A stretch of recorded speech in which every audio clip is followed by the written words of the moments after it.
It's unfortunate that two of the largest sequence breaks performed in Visions 3-2 and 6-1 respectively have been blocked with the inclusion of invisible barriers. These barriers prevent Klonoa from passing through until their respective level objectives have been completed. Emphasis on objectives. The developers likely included these barriers because these sequence breaks would be very obvious and easy to complete using the game's built-in support mode. Additionally, they may have learned about the skips being performed on Klonoa Wii and wanted to patch them out, but we can't be for certain. Anyways, I bring these details up as they relate to the discovery of this skip. C. Klonoa is a 2.5D platformer. The 2D aspect of the game is kept by a game design vector which keeps Klonoa grounded along a specific path. Of course, there can be multiple paths in any given stage, and it so happens that some of these paths intersect with each other. For example, if Klonoa is walking along path A and there is a path B that intersects above it, Klonoa can move above path B while still remaining tied to path A. Why is this important? Well, because we can abuse this, and here's how. So we've arrived to the instructional part of the video. Before I continue, I want to go ahead and explain two things. The first one of these being the plane or path point that I just made a couple of seconds ago. So this is the earliest point to really demonstrate the example that I put on screen. Right now we're walking along path A. Let's just call this path A. And up here is path B, right? You notice if I hold left, I'm walking along path B. That takes me up to this windmill area. Or path A is taking me to the level exit, which is at the end of this path, right?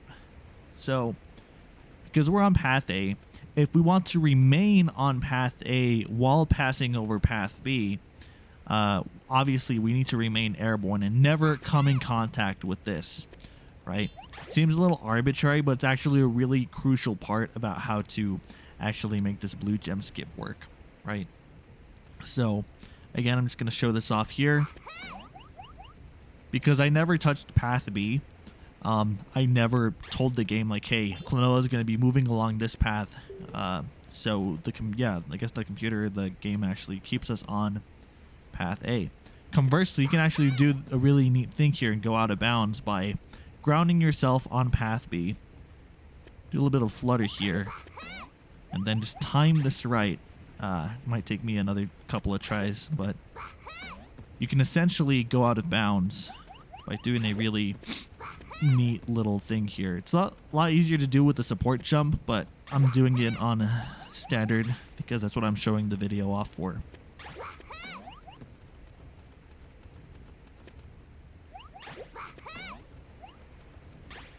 There you go. I am now out of bounds, and the game is still moving me along path B, but of course it's going to come to an end here, and the death plane is going to kill us. Right? But I feel like that explains my point. Whatever path the game is programmed to keep Klonoa on is determined by where Klonoa was last standing, right? So for this case, we want to be moving above ground and not fall below and get out of bounds, right? At least for the purposes of the skip that's coming up here, or the one that you're watching the video for. All right. Alright, the second thing I want to explain here before actually showing off the trick is how to do moo clips. It's important that you learn how to do this because it's a crucial part in actually completing the level. Because we're skipping the blue gem, we're not going to have any sort of way to get access to the staircase that takes us up above to the area that takes us to the end of the level, right? So, really simple.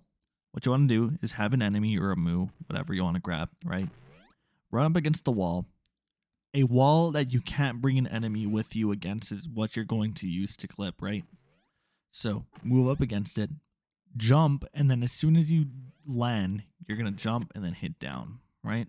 So it should be in one smooth motion. You want to hold left, jump, hit down. All right, and I have the input viewer on the side so you can kind of look at that. Jump, down. Right? You don't want to delay the down input, so you don't want to jump, stop moving, and then hit down. That's not going to work, right? Walk up against it, jump, down. Okay, this can be done on keyboard too. I don't have an input viewer for that, but I'm just using WAS and space. So move up against it, space, down. Right, that's pretty simple. And to this degree, I'm just going to show off RGE, or red gem early, so you don't actually have to go down this red path. You can come down here, clip the moo,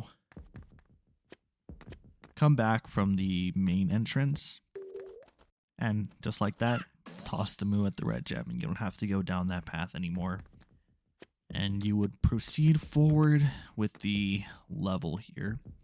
Now with those two things out of the way, let me go ahead and show you guys blue gem skip. Alright, so we're about to enter the giant room that takes us down the path to get to the blue gem or blue crystal, whatever you want to call it, right? But before I do that, I want to make a point. The best way to execute the skip is actually during your first time or visit in this room, right? Obviously, because you don't want to go down the blue gem path. We're skipping that altogether, and the path that follows it, going to the green gem. However, basically what I'm saying, you want to do this first try, because it's actually kind of optimized for it, weirdly enough. If you do miss it, I'll show a backup, but I think the best way to show this off is to just, just do it. So here we go. We're moving along path B, which is above path A, which is below us, right? We're going to ground, jump, don't touch path B. We're staying airborne. And boom.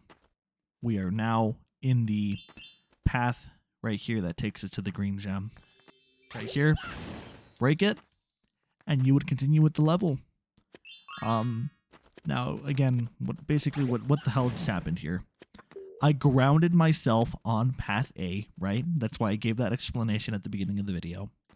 And this is path B, right? We're moving along path B here, and obviously the game's not going to let us fall back down. But if we ground ourselves down here, right, and we move above path B, and it's not really optimal to do this right now. I'm actually going to show the backup in case you messed this up. We don't touch path B. We can stay along path A and get to the other side of this and get to the green gem. All right, so let me show you guys the backup. Okay, so let's say that you're going through this room and you're going to do the skip. And you do everything right, ground yourself, right? But whatever reason, you end up touching the ground again, and then all these, guys are just all over the place. While it's still technically possible, it's a lot harder to do this now because you don't have the, the right ammunition, right? So what you can do is you can go in here, and I already broke the green gem or green crystal, but this is for demonstration purposes. Grab the moo. You're essentially resetting this. It's a little hard to see things, but this works too, right? All you have to do is go into the room, come back in. And I'll do that again just to show that it works. Remember, grab the moo, ground yourself. Now move above the plums. This was made a lot easier because I'm using the easy mode bullet. Keep in mind, obviously, if you're playing on hard, you don't want to be taking damage. Or if you're playing on normal, you take damage faster. That'll probably throw you off. So just be wary and how you move up above the actual path so you can land down here successfully. Okay, for the last part of this trick, it's really important that I show this off because otherwise you're going to get stuck if you don't pay attention to this. So let's say you you skipped the green gem, you got all the way over here to the yellow gem, and you're at the end of the room, right? This is what you're going to want to do so you avoid getting stuck, really. That's why I showed off the moo clip tutorial. So you got here, you're going to move left, and you're going to grab this moo as you're falling down, right? And there's several things you can do here. There's a boomy in the way of the path. You can either just damage boost them, and that's what I'm going to do because I'm playing on easy, or you can wait for them to explode and then jump, right? So really, when you're moving through this thing, you're speedrunning, whatever, you don't want to get rid of this guy because this is your exit to the level, right? And this is where you apply the moo clip, right? Run up against it, jump, hit down, and you will be heading back outside. Really important because we got rid of the level objectives. That invisible barrier that I mentioned at the beginning of the video is now gone, right? And typically the way you would end this level after hitting the yellow gem is going into this room, and then there's a little like staircase going up this way that you can come out the room up here. But you notice we can't do that because we skipped the blue gem. That's why I showed you guys how to do the moo clip. So you can just jump up here and, you know, essentially becomes the Klonoa we skip, right? You come up here and you finish the level. Now let's say, okay, I'm coming up here and oh no, I fell. Ah, crap. Well, that's unfortunate, first off, but no need to worry. There's a simple way to do this, depending on which door you're closer to. You can just go back to where that red conveyor belt is, or the red gem path, right? That had all the red moves on that sparky conveyor, but I don't even know what to call it. And you can just do the moo clip again. Right. Obviously, this isn't optimal because you're going to be wasting time coming back for another moo. And that's why I showed off that specific moo to grab in that room. But yeah, this is the backup in case you do fall. And you can just get back up like that. And then you would go and finish the level. It's really neat. Right, uh-oh. Almost fell there. It's really neat, man.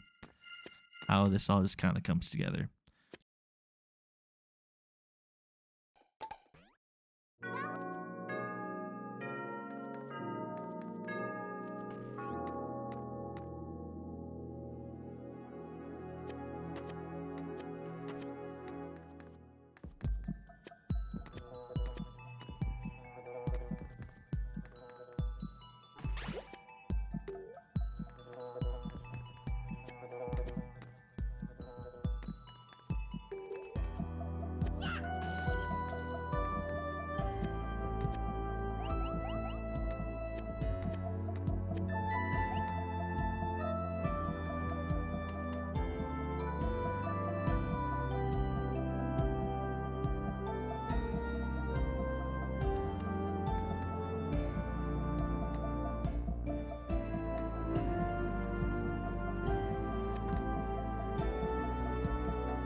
Now that everything's been said and done, a question is still left in my head. Could this skip have been intended?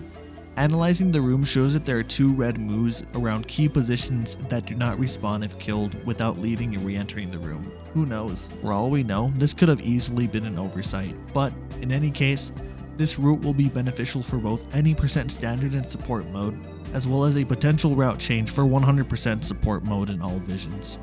Thank you guys for watching, and until next time, peace.